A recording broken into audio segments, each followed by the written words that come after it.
Hello friends, எல்லோரும் எப்படி இருக்கீங்க? இன்றைக்கி நம்ம வீடியோவில் நல்ல ஒரு டேஸ்டியான சூப்பரான ஸ்நாக் தான் பார்க்க போகிறோம். கண்டிப்பாக கொஞ்சம் வித்தியாசமாகவே இருக்கும். இது வரைக்கும் நீங்கள் ட்ரை பண்ணியிருக்க மாட்டீங்க. ஆனால் டேஸ்ட் வந்து பார்த்திங்கன்னா ரொம்ப சூப்பராக இருக்கும். வீடியோக்குள்ளே போகிறதுக்கு முன்னாடி விநாயகர் சதுர்த்திக்கு ஸ்பெஷலாக நம்ம 3 வகையான கொழுக்கட்டை செஞ்சுருக்கோம். 3 பூர்ணம் வச்சு 3 வகையான கொழுக்கட்டை நம்ம ரெடி பண்ணியிருக்கோம். அந்த வீடியோ வந்து நம்ம இன்னொரு சேனலான என் சமையல் என் சுவை சேனலில் அப்லோட் பண்ணியிருக்கேன். அந்த வீடியோவோட லிங்க்கை வந்து நான் உங்களுக்கு டிஸ்கிரிப்ஷன் பாக்ஸ்லையும் கமெண்ட் பாக்ஸ்லையும் பின் பண்ணி வைக்கிறேன். போய் கண்டிப்பாக பாருங்கள். இப்போ நம்ம நல்ல டேஸ்டியான ரொம்பவே டிஃப்ரெண்ட்டாக இருக்கக்கூடிய வகையில் ஒரு ஸ்நாக்ஸ் செய்யலாம் வாங்க. ஸ்டவ்வை பற்ற வச்சுக்கிட்டு ஸ்டவ் மேலே ஒரு பாத்திரம் வச்சுருக்கேன். பாத்திரம் நல்லா சூடேறினதுக்கப்புறமா எண்ணெய் கொஞ்சமாக சேர்த்துக்கிறேன். எண்ணெய் நல்லா காஞ்சதுக்கப்புறம் 2 வெங்காயம் எடுத்து கட் பண்ணி வச்சுருக்கேன், அதை சேர்த்துக்கிறேன்.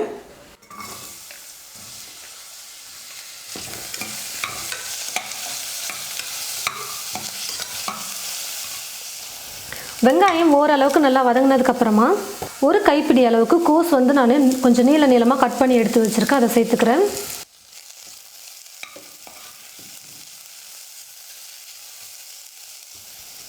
கோஸ் சேர்த்து 2 நிமிஷம் நல்லா நான் வதக்கிக்கிட்டேன். இப்போ இது கூடவே பாதி உருளைக்கிழங்கை எடுத்து நான் மசிச்சு வச்சுருக்கேன். இப்போ அந்த உருளைக்கிழங்கை சேர்த்துக்கிறேன். உப்பு தேவையான அளவுக்கு சேர்த்துக்கிறேன். மஞ்சள் தூள் கொஞ்சம், 1/2 ஸ்பூன் வெறும் மிளகாய் தூள், கொஞ்சமாக கரம் மசாலா. இது எல்லாத்தையும் சேர்த்து ஒரு 2 நிமிஷத்துக்கு நல்லா கலந்து கொடுத்துக்கலாம். சேர்த்துருக்கிற மசாலோடைய பச்சை மணம் போகணும். அதனால் ஒரு 2 நிமிஷம் நம்ம கலந்து கொடுத்தா போதும். மசாலாலாம் சேர்த்ததுக்கப்புறமா 2 நிமிஷத்துக்கு நல்லா குக் பண்ணியாச்சு.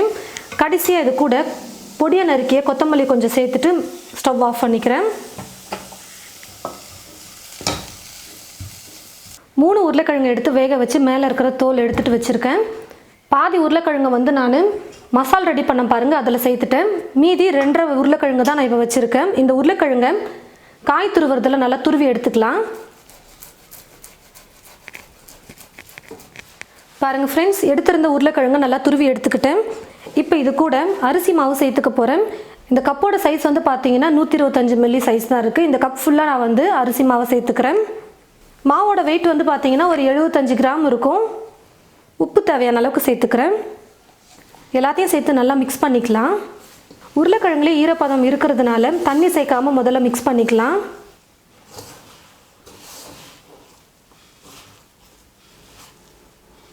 கொஞ்சம் கூட தண்ணியே சேர்க்கல.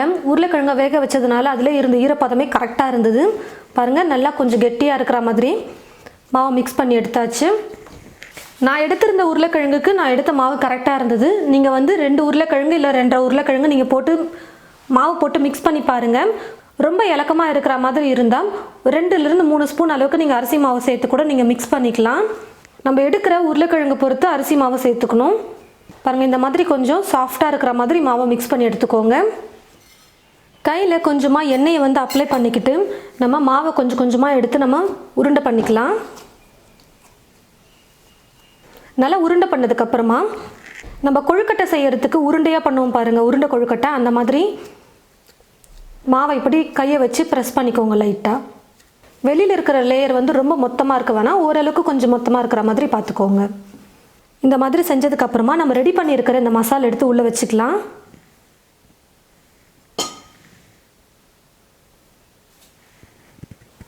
இப்போ அப்படியே க்ளோஸ் பண்ணி விட்டுக்கோங்க.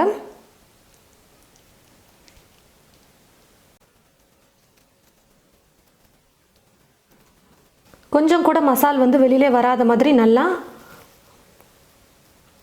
க்ளோஸ் பண்ணி விட்டுருங்க. இப்போ அப்படியே நம்ம நல்லா உருண்டையாக இப்படி உருட்டிக்கலாம். இந்த மாதிரி நல்லா உருட்டி ஒரு பிளேட்டில் எடுத்து வச்சுக்கிறேன் நான்.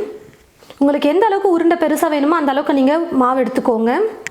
சின்ன சின்னதாக வேணுன்னா கூட நீங்கள் சின்ன சின்ன உருண்டைகளாக செஞ்சுக்கலாம். கையில் மாவு ஒட்டாமல் இருக்கிறதுக்காக கொஞ்சம் எண்ணெயை வந்து நல்லா அப்ளை பண்ணிக்கோங்க, ஒட்டாமல் இருக்கும்.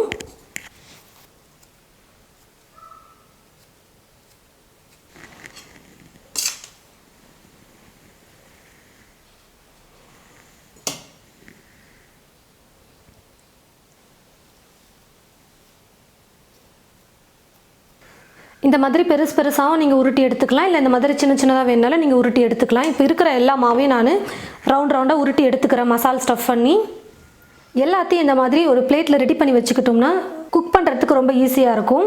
ஸ்டவ்வை பற்ற வச்சுக்கிட்டு ஸ்டவ் மேலே குழிப்பணியார கல் வச்சுருக்கேன். கல் வந்து நல்லா சூடேறிடுச்சு. இப்போது கொஞ்சமாக எண்ணெய் சேர்த்துக்கிறேன். கல் நல்லா சூடேறிடுச்சு, சேர்த்துருக்க எண்ணெயும் நல்லா காஞ்சிருக்கும். இப்போ வந்து இந்த ஒவ்வொரு உருண்டைகளையும் ஒவ்வொரு குழிப்பணியார கல்லில் நம்ம வச்சுக்கலாம். ஸ்டவ்வை வந்து இப்போ நீங்கள் மீடியம் ஃப்ளேமில் வச்சுக்கோங்க. இனி வந்து நம்ம ஸ்டவ்வை மீடியம் ஃப்ளேமில் வச்சுட்டே குக் பண்ணணும். அப்போ தான் தீஞ்சு போகாமல் நல்லா பொன்னிறமாக மேலே வந்து வரும். உள்ளே மாவெல்லாம் வந்து நல்லா வெந்திருக்கும். நம்ம ஏற்கனவே வேக வச்சு தான் எடுத்துருக்கோம் உருளைக்கிழங்கு எல்லாம். இருந்தாலும் அரிசி மாவு சேர்த்துருக்கோம் பாருங்கள், அது நல்லா வேகணும். அதனால் ஸ்டவ்வை மீடியம் ஃப்ளேமில் வச்சுக்கிட்டே குக் பண்ணிக்கலாம். கரெக்டாக நீங்கள் குழிப்பணியார கல்லுக்கு ஏற்றது போலவே உருண்டைகளை ரெடி பண்ணிக்கோங்க. இன்னும் நல்லா சூப்பராக இருக்கும். ஸ்டவ்வை மீடியம் ஃப்ளேமில் வச்சுட்டே குக் பண்ணிக்கலாம். நல்லா வேகட்டும். ஒரு பக்கம் ஓரளவுக்கு வெந்ததுக்கு அப்புறமா இப்போ நான் திருப்பி கொடுத்துக்கிறேன்.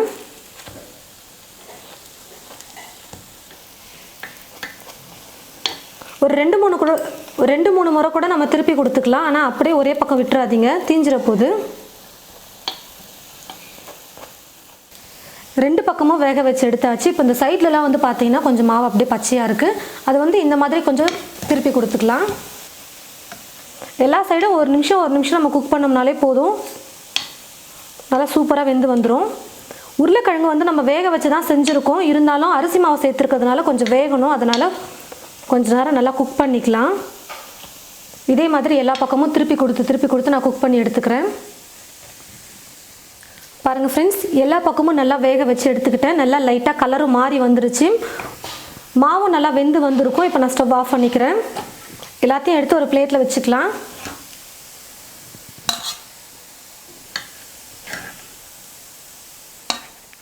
பாருங்கள் ஃப்ரெண்ட்ஸ், நல்லா டேஸ்டியாக சூப்பராக உருளைக்கிழங்கு கோஸ்லாம் வச்சு நம்ம நல்லா சூப்பரான ஒரு ஸ்நாக் ரெடி பண்ணியிருக்கோம். எண்ணெயிலலாம் நம்ம வந்து அதிகமாக பொரிக்க தேவையில்ல. குழிப்பணியார கல்லில் கொஞ்சமாக எண்ணெய் சேர்த்துட்டு நம்ம செஞ்சாலே போதும். அந்த எண்ணெய் கூட அதிகமாக இருக்காது பாருங்கள். ஏன்னா நம்ம கொஞ்சமாக தான் எண்ணெய் வந்து சேர்த்து செஞ்சுருக்கோம். டேஸ்ட் வந்து அவ்வளோ சூப்பராக இருக்கும். உள்ளே வந்து நல்லா காரசாரமாக நம்ம மசாலா ரெடி பண்ணி வச்சுருக்கோம். வெளியே வந்து பார்த்தீங்கன்னா நம்ம வச்சுருக்கிற அந்த அவுட்லேயர் வந்து உருளைக்கிழங்கையும் அரிசி மாவு வச்சு செஞ்சுருக்கோம். உருளைக்கிழங்குன்னு சொன்னாலே டேஸ்ட் சூப்பராக இருக்கும். கூட கொஞ்சம் அரிசி மாவு சேர்த்து நம்ம பண்ணியிருக்கிறதுனால ரொம்ப டேஸ்ட் சூப்பராக இருக்கும்.